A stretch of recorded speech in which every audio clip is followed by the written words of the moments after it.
ভালো ছেলের মা মানেই ছেলের বউয়ের ভালো শাশুড়ি নয়, এটা তিক্ত সত্য।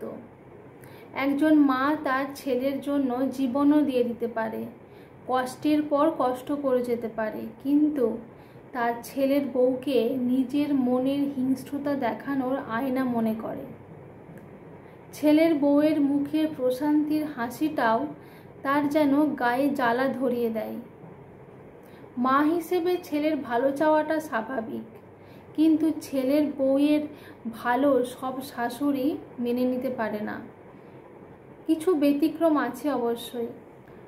আচ্ছা, তারা ছেলের বউকে নিয়ে খারাপ বদনাম করতে গিয়ে, তার সাথে খারাপ ব্যবহার করতে গিয়ে এটা চিন্তা করে না যে এসব তার সোনার টুকরো ছেলের উপরেই লেগে যাচ্ছে, কারণ তার ছেলের বউকে নিয়েই তো সুখের সংসারটা এগোবে।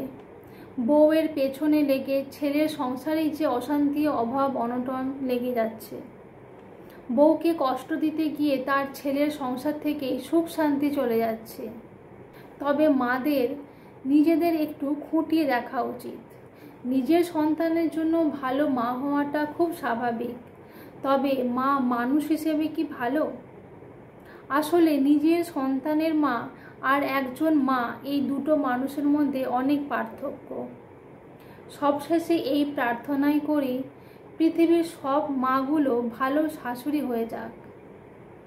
একটা মেয়ে তার সব কিছু ত্যাগ করে অনেক আশা নিয়ে একটা অজানা পরিবারে এসে একজনকে মা বলে ডাকে। এই ডাকটার মর্যাদা সবাই দিক।